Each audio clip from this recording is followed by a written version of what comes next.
아침 하나님과 함께 누리는 하늘의 양식 오늘 만나. 무리가 대답하되 우리는 율법에서 그리스도가 영원히 계신다 함을 들었거늘 너는 어찌하여 인자가 들려야 하리라 하느냐? 이 인자는 누구냐? 아직 잠시 동안 빛이 너희 중에 있으니 빛이 있을 동안에 다녀 어둠에 붙잡히지 않게 하라. 어둠에 다니는 자는 그 가는 곳을 알지 못하느니라. 너희에게 아직 빛이 있을 동안에 빛을 믿으라. 그리하면 빛의 아들이 되리라. 예수께서 이 말씀을 하시고 그들을 떠나가서 숨으시니라. 이렇게 많은 표적을 그들 앞에서 행하셨으나 그를 믿지 아니하니 이는 선지자 이사야의 말씀을 이루려 하심이라. 주여, 우리에게서 들은 바를 누가 믿었으며 주의 팔이 누구에게 나타났나이까? 그들이 능히 믿지 못한 것은 이 때문이니 곧 이사야가 다시 일렀으되 그들의 눈을 멀게 하시고 그들의 마음을 완고하게 하셨으니 이는 그들로 하여금 눈으로 보고 마음으로 깨닫고 돌이켜 내게 고침을 받지 못하게 하려 함이라.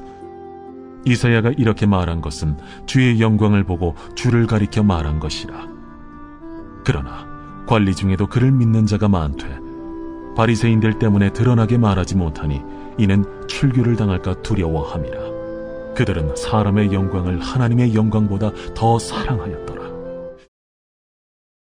오늘 우리가 함께 읽은 본문의 말씀 중 37절 말씀을 보면 이렇게 기록되어 있습니다. 이렇게 많은 표적을 그들 앞에서 행하셨으나 그들이 믿지 아니하니. 예수님께서 수많은 표적을 백성들 앞에서 행하셨으나 그들이 믿지 않았다라고 말씀합니다. 많은 표적을 행하심이 곧 예수 그리스도를 믿기 위함이라고 말씀하고 있는 것이죠.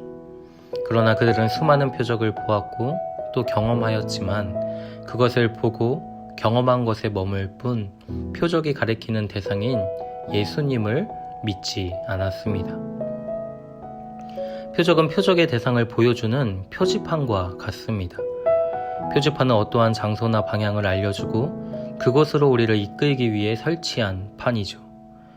표지판을 보았다라고 해서 목적한 바를 이룬 것이 아닙니다. 표적이 보여주는 대상에게 가야 하는 것이죠. 표적에만 머무른다면 그 표적은 아무런 의미가 없는 것입니다. 무엇을 말씀하고 있는 것입니까? 얼마나 많은 표적을 보았느냐가 믿음을 발생시키는 것이 아닙니다. 표적이 보여주는 대상에게 가야 하는 것이고 표적을 행하신 주님이 누구신지를 명확하게 깨닫는 것이 중요하다라는 것이죠.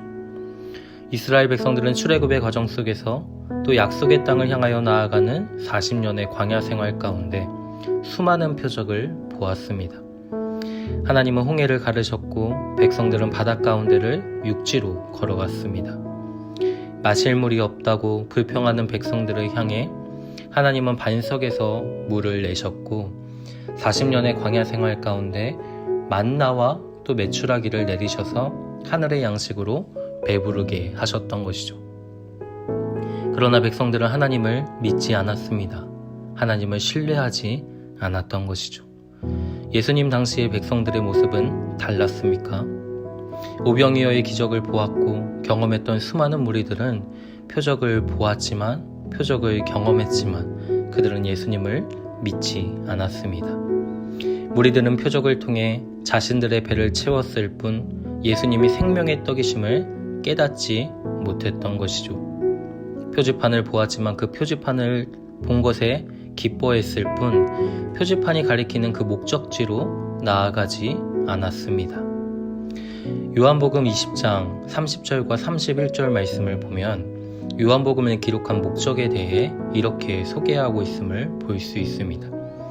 예수께서 제자들 앞에서 이 책에 기록되지 아니한 다른 표적도 많이 행하셨으나 오직 이것을 기록함은 너희로 예수께서 하나님의 아들 그리스도이심을 믿게 하려 함이요 또 너희로 믿고 그 이름을 힘입어 생명을 얻게 하려 함이니라 라고 말씀합니다. 기록된 모든 표적과 말씀은 우리로 하여금 오직 예수께서 하나님의 아들 그리스도이심을 믿고 또 그 이름을 힘입어 생명을 얻게 하는데 있다라고 말씀하고 있는 것이죠. 그럼에도 그들이 믿지 못함은 무엇 때문이라고 말씀하고 있습니까? 표지판을 보았음에도 여전히 표지판 앞에 머물고 있었던 그 이유가 무엇이었습니까?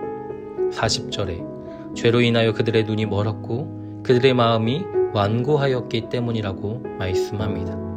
43절 말씀을 보면 표적을 통해 우리 자신의 영광이 채워지고 나타나길 원했기 때문에 그 예수님을 믿지 못하였다라는 것이죠.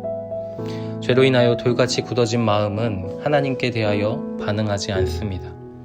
양들이 목자의 음성을 들어야 함이 마땅하지만 죄인인 우리는 목자이신 하나님의 음성을 들으려고 하지 않습니다. 죄로 인해 닫혀진 우리의 눈은 생명의 빛이신 주님을 보지 않았습니다. 42절과 43절에 혹 예수님을 믿는 곳으로 출교를 당할까 하는 두려움에 사로잡혀 있고 하나님의 영광보다는 사람의 영광을 더 사랑하는 것에 목말라 있는 것이 우리의 모습인 것이죠.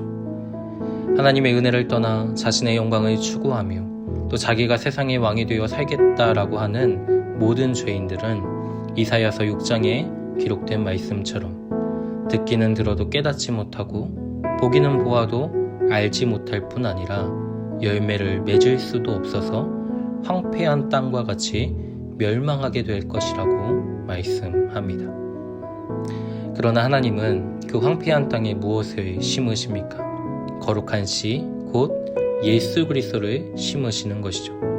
거룩한 씨 예수 그리스도를 심어 열매를 맺게 하신다라고 약속하고 있습니다.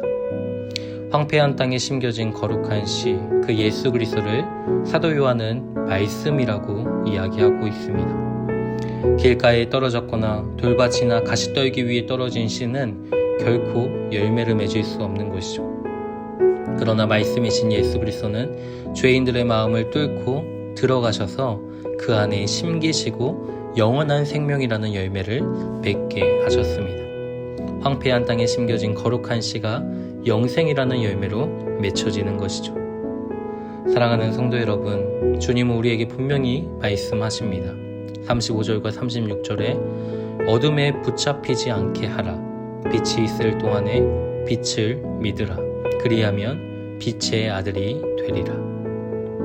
하나님의 영광보다 사람의 영광을 더 사랑하며 내 생각, 내 고집, 내 편견, 내 지식, 내 판단을 의지하며 살아왔던 내 자신을 십자가 앞에서 날마다 부인하고 완고한 마음이 깨어지고 또 우리의 마음의 눈이 밝혀지도록 성령의 도우심을 의지하며 그리스도 안에 거하는 또 그리스도를 통해 주시는 구원의 능력으로 이 땅을 살아가는 우리가 되기를 소망합니다.